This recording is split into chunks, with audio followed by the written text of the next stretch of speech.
Sauce the boss in the building. Sauce the boss in the building. Sauce the boss in the building. Sauce the boss in the building. About you, and it's no one else like you is what they're getting. Positive vibes. Shout out to Sauce the boss, of course, man. Who's in the building, man? Shout out to Sauce the boss, of course, man. Who's in the building, man? Shout out to Sauce the boss, of course, man. Who's in the building, man? Shout out to Sauce the boss. About you, and it's no one else like you is what they're getting. Positive vibes only. Shout out to King Sauce boss in the building. About you, and it's no one else like you is what they're getting. Positive vibes only. Shout out to King Sauce boss in the building. About you, and it's no. What are you talking about? Literally being held captive. Okay? It is a hostage. What are you talking about? Literally being held captive. Okay? It is a hostage.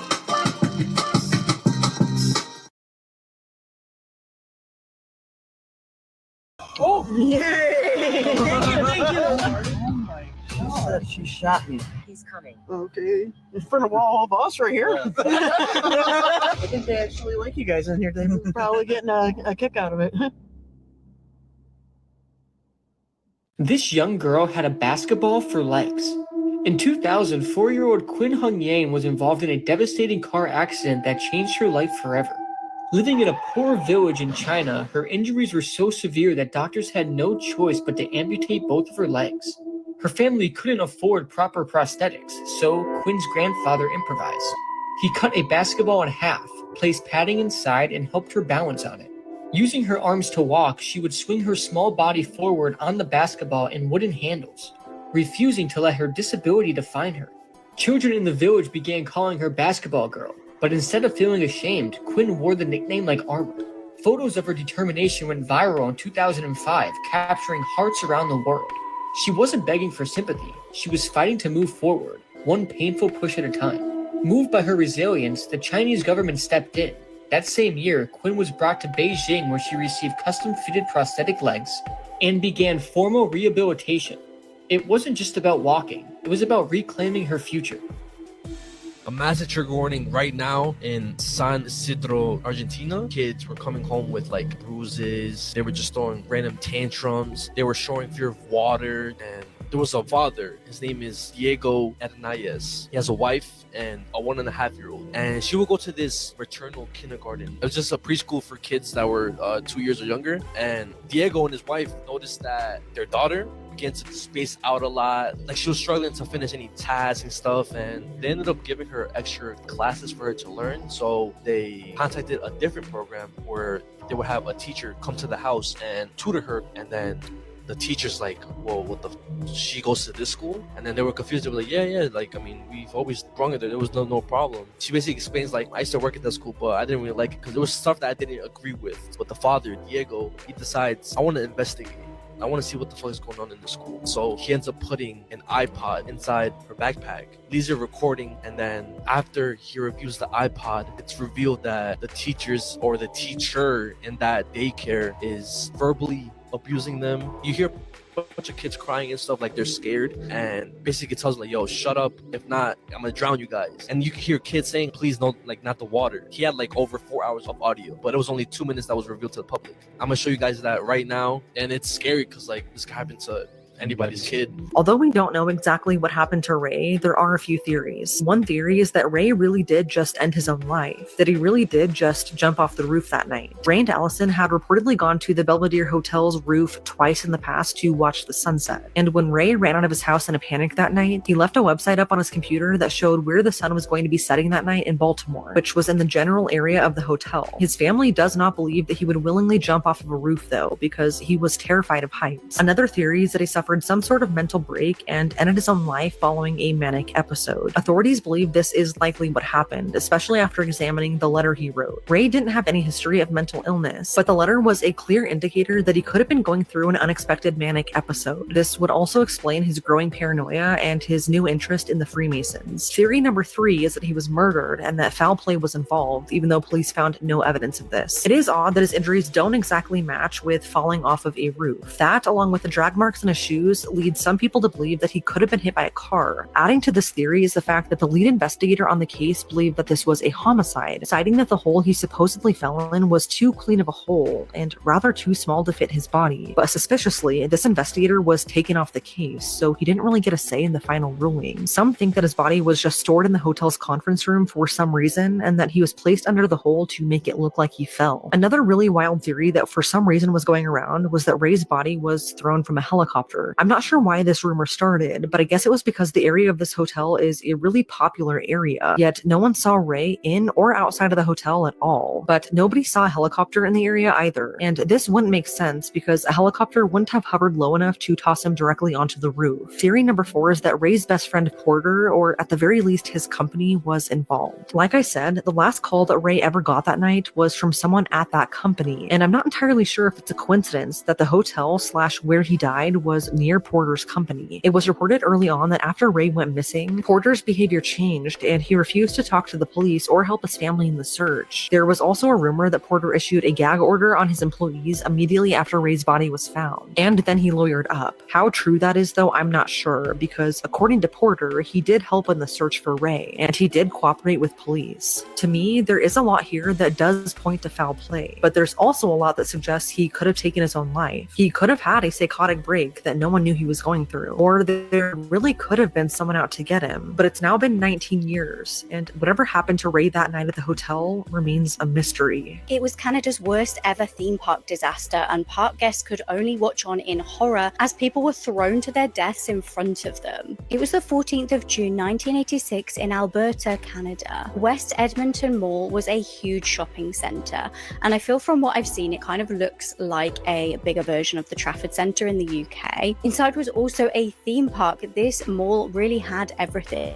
There was a big water world style wave pool and loads of fairground rides. And the theme park inside was called Galaxyland, and it was home to a roller coaster called the Mindbender. And it was actually really huge. It was so high that I believe it was the tallest indoor roller coaster, at least at the time. As the name suggests, the ride was intended to kind of disorient you, much like the Smiler in the UK, and we all know how that ended. I did a video on that recently. If you haven't seen it, go and check it out. So eerily, the roller coaster had been coined the world's safest roller coaster, and I just think that calling that in itself is just tempting fate. Like, didn't they call the Titanic the unsinkable ship at one point? On the night in question, those manning the roller coasters noticed that there was some weird noises coming from this one in particular, and much like they did with the Smiler roller coaster, the workers temporarily halted the ride, got engineers to check it over, make sure it was okay, then sent empty carts back round the track to test it.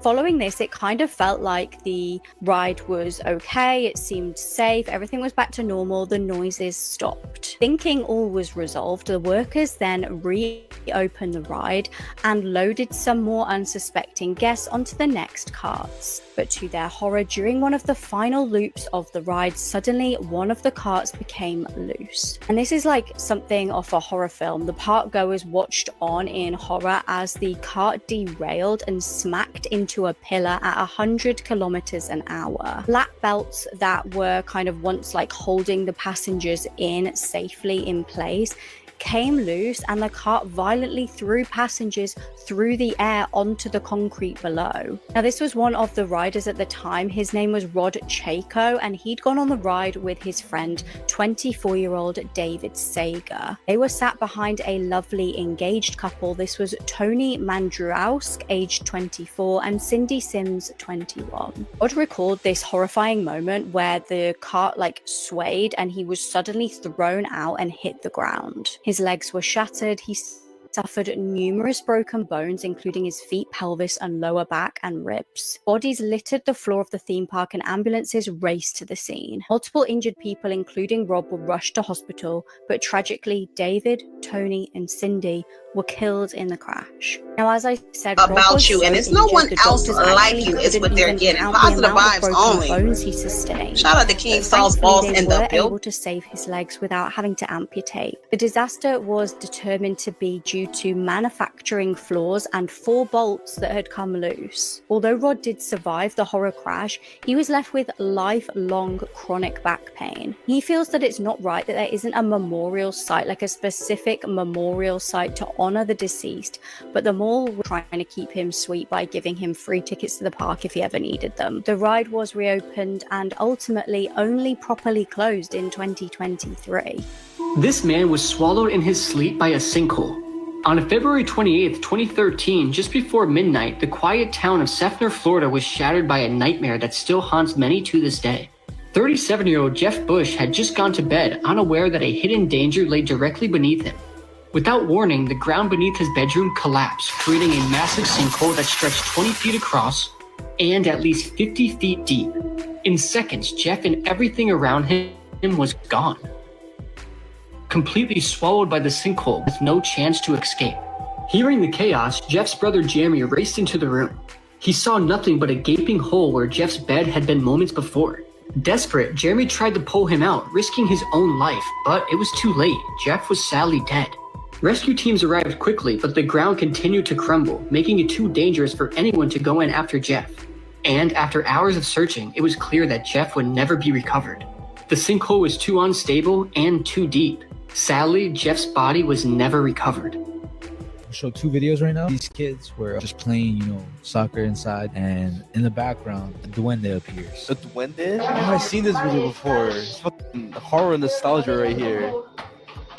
Vayamos contra el de Atlético.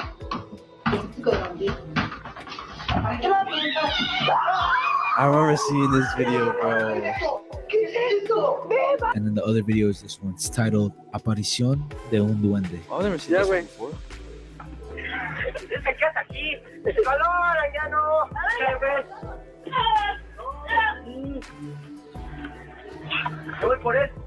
What the? I feel like that's more real than the other one. The other one I feel like is mocking this one. Let me know if you guys have ever have any experiences with duendes, gnomes, goblins, leprechauns, whatever the case may be. Let us know in the comments. The first one seemed a little fake, like you said. I feel like the first one could be like a little 3-year-old toddler wearing like a duende cloak or something. This is one of the most evil men in American history. Meet Warren Jeffs, a Mormon cult leader and child predator, who at the time of his arrest had approximately 78 wives, many of which were underage wives, I use that term loosely, who had been forcibly married to Warren as child brides. One episode of Freeform's new show, How I Escaped My Cult, which is now available to stream on Hulu, goes into great detail on this case. But I still want to cover some disturbing points here. Warren Jeffs was born more than 2 months prematurely in Sacramento, California on December 3rd, 1955. In 1976, the year he turned 21, Warren became the principal of the Alta Academy, an FLDS, or Fundamentalist Church of Jesus Christ of Latter-day Saints, private school located at the mouth of Little Cottonwood Canyon. And it should be noted here that the FLDS is an offshoot of Mormonism that believes in and practices polygamy. Warren's father, Rulon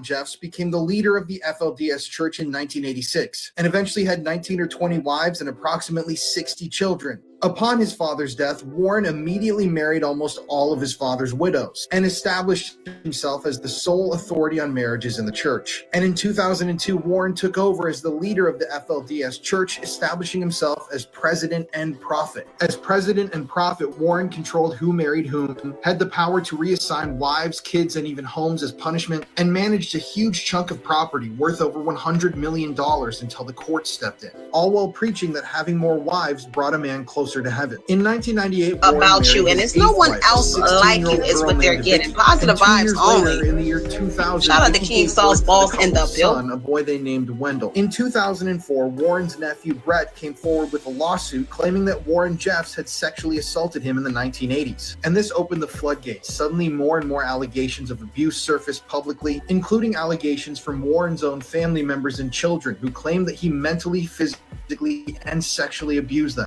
And at this point, with pressure closing in on him and authorities looking into his abusive past, Warren decided to move his clan down south to Texas. A year later, in 2005, Warren was hit with charges over his involvement in arranging a marriage between a 14-year-old girl named Alyssa Wall and her older cousin. And after being charged with this crime, Warren abandoned his dozens of wives and children and went on the run. And disturbingly, later on, photos even emerged of Warren with a new 12-year-old wife. However, in August of 2006, Warren was pulled over in Nevada for having his temporary license plates missing. And finally, in 2011, Warren was convicted on assaulting a minor in Texas. To this day, many diehard followers still consider Warren Jeffs to be the rightful prophet, believing he's been wrongly convicted. If you want to hear the full story of Vicky and Wendell, who escaped from Warren Jeffs and his cult, and their miraculous story of survival, check out the new Freeform show, How I Escaped My Cult, which is streaming now on Hulu. This is the first time that Vicky and Wendell have shared their stories on video,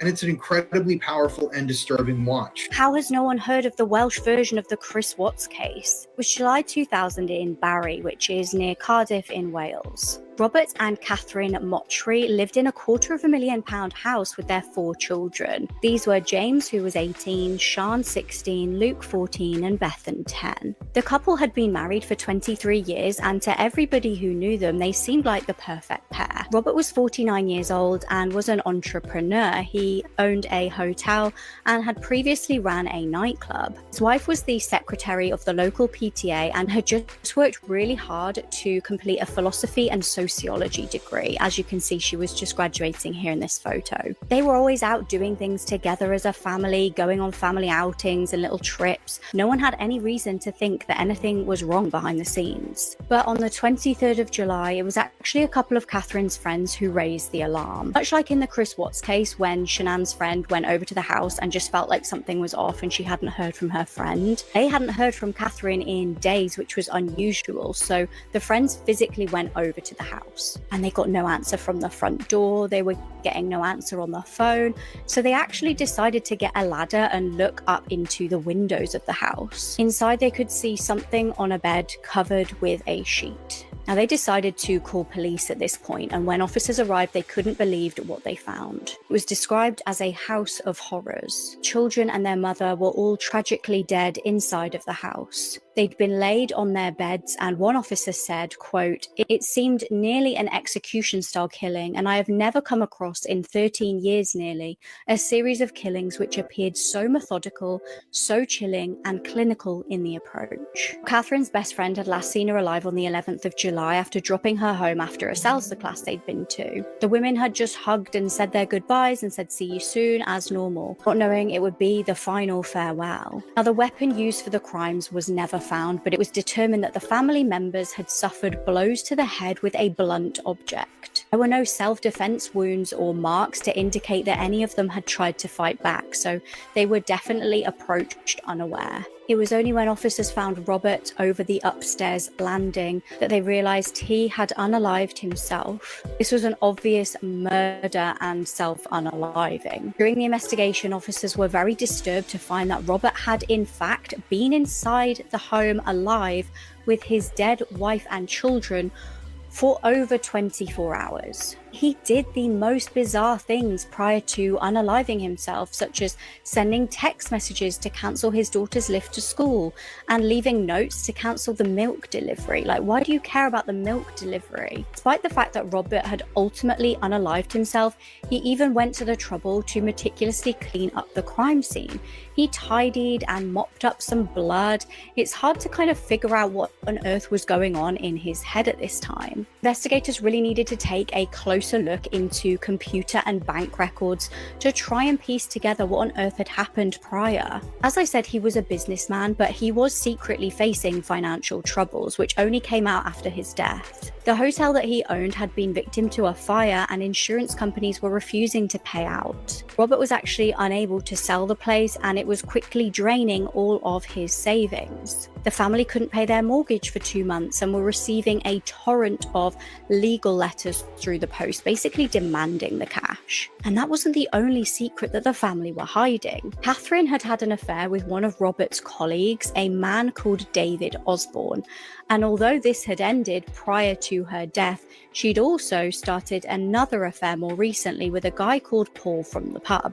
She'd actually chillingly even sent him a message just hours before she was murdered saying, "Battery dead, call later." Now, we'll never know if Robert actually knew about these affairs or not, but Robert was no angel himself. He'd also had affairs, except he'd paid for his. He was apparently regularly seeing an S-worker called Charmaine. Evidence pointed to the fact that Robert had occasional issues with mental health, sometimes even experiencing delusions and refusing to be admitted to a psychiatric hospital. Whatever the reason, a family was brutally killed, and nobody will ever face justice.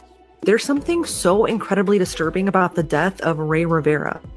It's not the fact that he was dead in a conference room of a highly secure historical hotel 8 days after going missing. It's the fact that the only reason he was found was because his coworkers somehow spotted a hole in the roof of said hotel. And it's the fact that literally no one knows exactly how he ended up where he did, because the distance from where he supposedly jumped off to where the hole was in the roof does not add up. Oh, and let's not forget the cryptic note that was found folded up and taped to the back of his computer after his death that talked about the Freemasons and other odd things. And I think most disturbing of all is the fact that before he went missing, he answered an unknown phone call to which he yelled, quote, "Oh shit," before running out of his house in a panic, ultimately to his death. This is the mysterious death of Ray Rivera, and I think more people should know what happened to him. So let's talk about it. Ray Rivera was 32 years old when he suddenly died on May 16th, 2006. At the time of his death, Ray was married to his longtime partner, Allison, and they lived in a quiet little neighborhood in Baltimore. The two had moved to Baltimore from California so that Ray could be closer to his childhood best friend, Porter. Porter was a publisher who owned his own investment company, which was called Stansberry & Associates Investment and Research. Porter offered Ray a job there as a writer and a videographer, and seeing as though Ray was an aspiring screenwriter, he gladly took the job. He thought it was a win-win getting to pursue his dreams with his wife, all while being closer to his best friend. About 6 months before his death, though, Ray suddenly resigned from his position at Porter's company. He then began writing as an independent contractor, but it was during this time that Ray's behavior began to change. According to his wife, Ray started becoming more and more paranoid, which seemed really random, and he wouldn't explain why. Then, one day out of the blue, the couple was at a local park when Ray encountered an unknown man. Allison had no idea who this man was or what they talked about, but she said that this encounter left Ray visibly distraught. This brings us to May 15th, 2006. Ray and Allison were woken up in the middle of the night to their house alarm going off, but when Ray went to investigate, he didn't find anyone, although he did say that it looked like their window screens had been tampered with. Ray did seem scared, but they went back to bed without any more issues. The next morning, Allison had to go out of town for a business meeting, but Ray wasn't alone in the house, because staying with them was their friend Claudia. All seemed normal that day until about 4 p.m. when Claudia heard Ray answer the phone in his office. She didn't hear much of the conversation or know who called, but she heard Ray suddenly yell, quote, "Oh shit," end quote, before running frantically out of the back door of his house. He drove away but briefly came back, only to frantically run out of the house once again. He was in such a hurry that he left in his flip-flops, and he had left the lights and his computer on in his office. The entire rest of that day, Allison tried calling Ray, but she never got an answer. When she called Claudia later that night, Claudia told her that she overheard Ray's weird phone call, but they tried not to worry and thought maybe Ray was just out drinking or something. But when he still didn't return home by the next day, Allison knew something was horribly wrong. She came home early from her work trip and tried looking for him and calling him some more. But after not being able to get a hold of him, she reported him missing to the Baltimore Police Department. In the following days, a massive search for Ray was conducted, but it was like he vanished into thin air. Authorities were able to determine that his last known phone call, the one where he said, "Oh shit," came from Porter's investment company. But finding out who exactly made that call was tricky because the call had come from a switchboard, so it wasn't like a single line that could easily be traced back to a single person. Because of this, it was never determined who actually called Ray the night he went missing, or what they talked about that caused him to run out of his house. And no one ever came forward about this either, which made the investigation way more difficult. About a week after his disappearance, Ray's family found his car. It was parked in a parking lot off of St. Paul Street in the Mount Vernon neighborhood, and this was pretty close to Porter's investment company, aka where Ray used to work. It had a parking ticket on it from May 16th, the day he went missing. So clearly he had been in the area, but the question now was, where is Ray? Police searched the area but found no sign of him, but a day later, a mysterious discovery would be made that would turn this investigation upside down. A couple of Ray's old coworkers went to the top of a parking structure near where his car was found and noticed an odd hole in the roof of the Belvedere Hotel, which is a really historic, highly secure hotel in Baltimore. No one else to be more like exact, you is they what were they're standing on getting. the top of a Positive parking vibes structure only. right next door to the Shout out to Belvedere King Saul's Hotel, boss and they in noticed the the hole building. was in the south wing of the roof. And looking closer, it looked like someone's belongings were sitting on the roof near the hole. So this is when they notified police. When Baltimore PD went into the Belvedere Hotel beneath where the hole was, they made a gruesome discovery. There they found Ray's badly decomposed body, which just so happened to be in the conference room of the hotel. It was clear that he'd been dead pretty much the entire time he was missing, but this is where things start to get strange. So initially, police thought that Ray willingly jumped off the roof of the hotel 14 stories up and then crashed into a lower roof of this hotel and then landed in the conference room. But then the lead investigator on the case said that it looked like the scene had almost been staged. His glasses and his phone were found on the roof near the hole, but they were in great condition, all intact, and nothing was broken, which was odd because if he had jumped or fallen off the roof 14 stories up and then crashed into the building, you'd think that they would have had some damage to them. Then they examined Ray's injuries, which really only bring more questions to the case. So both of his shins had been broken inward and in an inconsistent way, and not only that, but the right side of his pelvis was crushed. He also had some fractured ribs, punctured lungs, and some damage to his skull. The medical examiner noted that if he had really jumped and had fallen feet first into the hotel, he wouldn't have had these types of injuries. According to them, his injuries were not completely consistent with just falling or jumping off of the roof. And it wasn't just the way he was injured that made investigators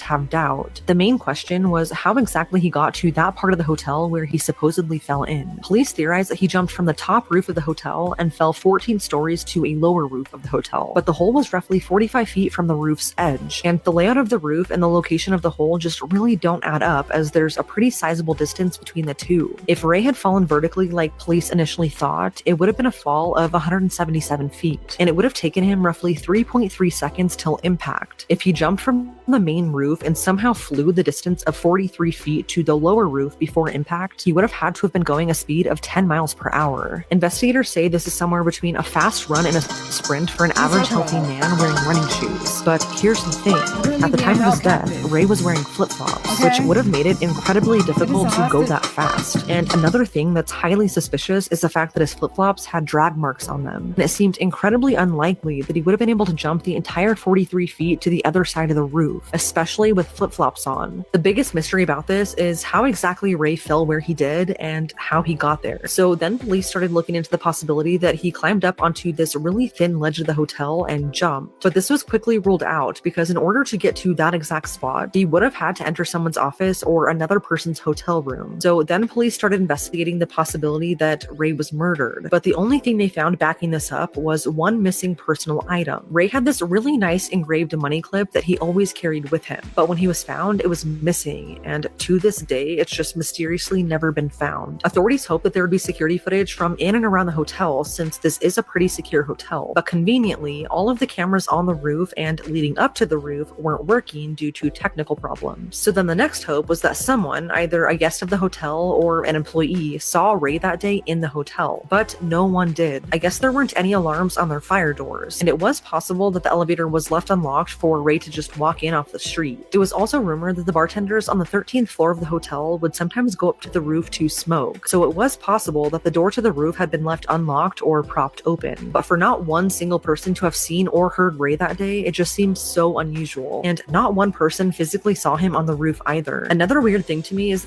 the fact that Ray had been dead inside of the conference room of the hotel for over a week, yet not one single employee reportedly saw or smelled him. So even though every aspect of this case was bizarre and really unexplained, authorities really didn't have much to go off of. The medical examiner ruled his death as undetermined because it wasn't clear what had actually killed Ray, since he didn't have a loss of blood and none of his injuries were extremely life-threatening. Authorities closed the case, citing his death as undetermined but a probable suicide. Allison and the rest of his family just don't agree, though. Ray seemed happy, they were trying for a baby, and he'd even rented out an office space the weekend he disappeared to write, which doesn't really suggest that he would take his own life. So this made Allison search their house for any clues that could explain if he really did this to himself, or even a possible suicide note. And what she found is chilling, but this also only raises more questions. Allison found a folded up piece of paper in plastic taped to the back of Ray's computer. It was a note that he had written the day he died, and it appeared really random. It was addressed to, quote, brothers and sisters, end quote, and referred throughout to a well-played game. In the note, he requested to be 5 years younger, and he listed names of prominent figures in Hollywood, movies, and Freemason quotes. The note began and ended in phrases used in the Masonic order. Allison did hand this over to the FBI, and after they analyzed the note, they concluded that it was not a suicide note, but rather just a strange note that Ray wrote. Why he tried to hide it like that is still a mystery. Allison said Ray liked anything involving secret societies and did have a seemingly new interest in the Freemasons, but since he was a writer, this could have just been a random list of things that he wanted to research about. One thing that is weird, though, is that a representative at a local Freemasons lodge did confirm that Ray inquired about a membership the same day he went missing, but ultimately this was ruled out as having any connection to his death. The boss in the building. You can't make this stuff up.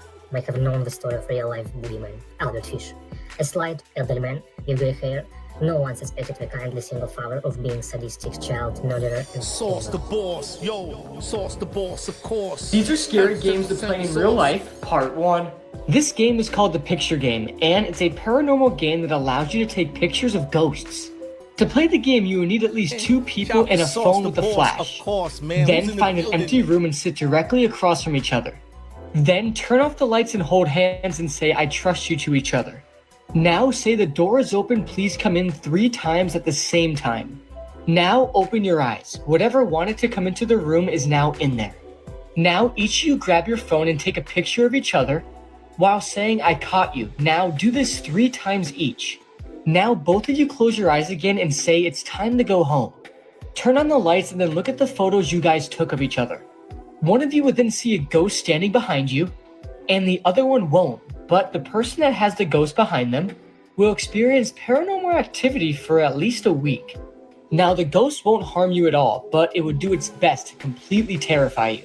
So are you playing this game? Because I'm definitely not. Murder conviction was overturned after the eyewitness was found to be legally blind. A man from Chicago spent 12 years behind bars due to eyewitness testimony from someone who was found to be legally blind. Darian Harris was just 18 years old when he was convicted of the murder of Rondell Moore. Rondell had been shot at a petrol station in 2011 and had passed away. Darian was previously sentenced to 76 years in prison for the crime and is now 30 years old. However, a recent revelation changed all of that. The eyewitness Dexter Saffold proved crucial in the murder conviction and picked Darian out of a police lineup just a few days after the killing. Darian's family, though, maintained that he'd actually been at home watching the NBA playoffs during the time of the killing. Darian had just been about to graduate high school when he was accused of the murder. Dexter was later found to have been legally blind during the fatal shooting. It transpired that he had markedly reduced vision, especially at night. Prosecutors are reportedly planning to retry Darian on the murder charge. I was stranded in an airport for 18 years. My name is Mehran Karimi Nasri, and I was born in 1942 in Iran. My story is quite unique.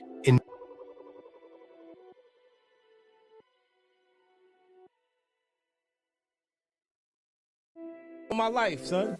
Sauce the boss. It's. What are you talking about? Really being held captive. Okay?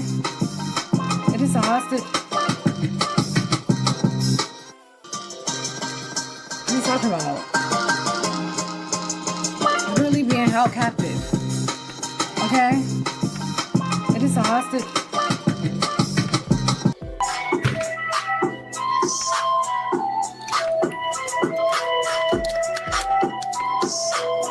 My fault. The beats is blasting. The beats is beating. We got some shit to unbox because you know we have new decks on the way. Wait, new waves for the play bay. Tell them to go play with their mother. Coño, pero yo.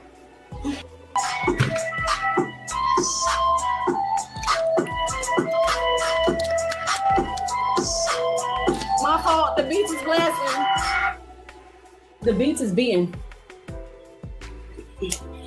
We got some shit to unbox because you know we have new decks on the way. Wait, new waves for the play bay. Tell them to go play with their mother. Coño, pero yo.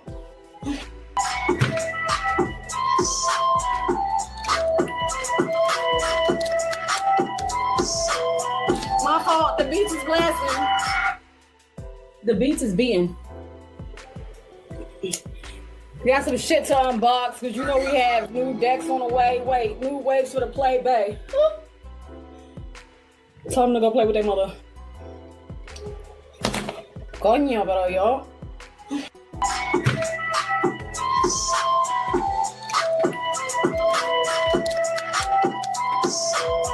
My fault. The beats is blasting. The beats is beating. We got some shit to unbox because you know we have new decks on the way. Wait, new waves for the play bay. Tell them to go play with their mother. Coño, pero yo.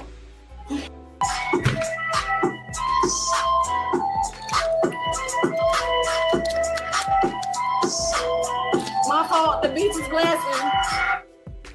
The beats is beating. We got some shit to unbox because you know we have new decks on the way. Wait, new waves for the play bay. Tell them to go play with their mother. Coño, pero yo.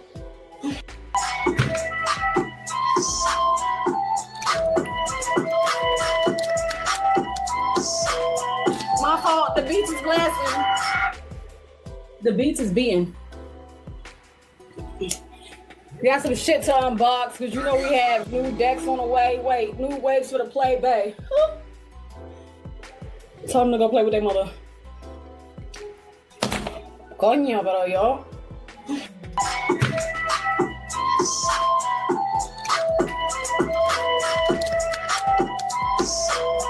My fault. The beats is blasting. The beats is beating. We got some shit to unbox because you know we have new decks on the way. Wait, new waves for the play bay.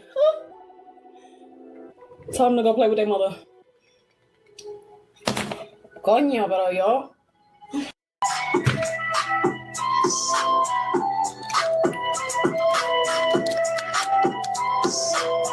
My fault. The beats is blasting. The beats is beating. We got some shit to unbox because you know we have new decks on the way. Wait, new waves for the play bay.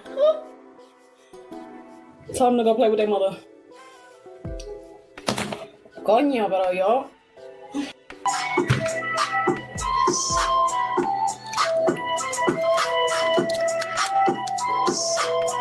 My fault. The beats is blasting. The beats is beating. We got some shit to unbox because you know we have new decks on the way. Wait, new waves for the play bay. Tell them to go play with their mother. Coño, pero yo.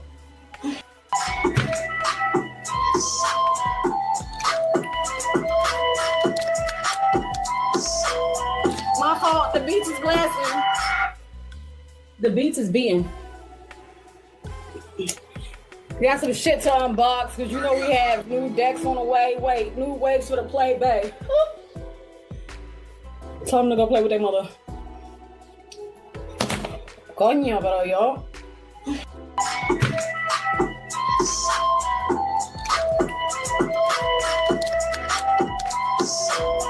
My fault. The beats is blasting. The beats is beating.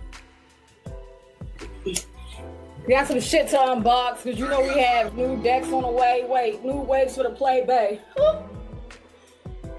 Tell them to go play with their mother. Coño, pero yo.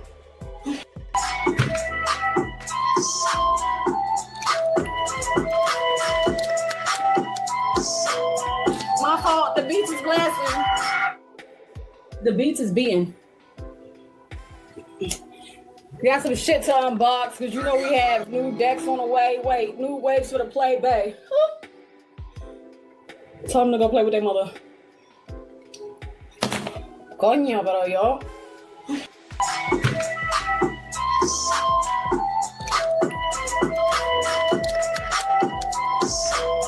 My fault, the beats is blasting. The beats is beating. Got some shit to unbox because you know we have new decks on the way. Wait, new waves for the play bay. Tell them to go play with their mother. Coño, pero yo.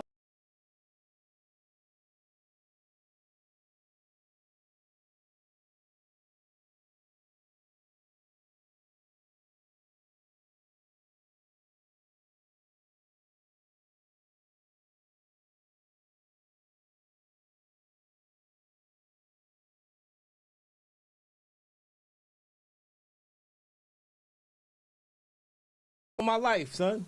Sauce the boss. It's his birthday. Everybody wish him happy birthday. Oh, this is big right here, y'all. Everybody wish Sauce, the official boss, happy birthday, man. Oh, man. Let's go. Let's see it in the timeline. You know, it's a beautiful day. I like to. If you feeling down, just get you a bag of that. I like to wish. Just light up. Can't fire Mr. Head Can't greet him with two, only the third eye. Killer vision, DSER in hospital. Let me on this track. Accident to opera. Conscious, unconscious. Flow riding on my train. Denzel, Chris Pine, unstoppable. Albert Einstein. Imagination is more important than knowledge. Therefore, I'm flying off the track. Give a big happy birthday to I got it on my lap. When I land, soul train line, hop up on my dad. They fear what they don't understand. I forgive them because they don't really know no better. Hope let them walk on water. I'm dancing in the middle of the Atlantic Ocean with a polo sweater. How bad do you want success? I was holding my breath unconsciously. The conscious me woke up and came up for air. I turned 136 into the book, but ain't dancing with chopped. I guaranteed them in the dreams. Fire miss, Mr. Clean. Dirty talk, come shots, Listerine. The devil tried to catch me slipping, but my third eye open. I see when I don't know. 40 growing out the ground. The reason the coke, the pressure coming, they glitching up. You can count on the fingerless hand. I like to give a big shout out to Boys Roseboro. Wordplay insane.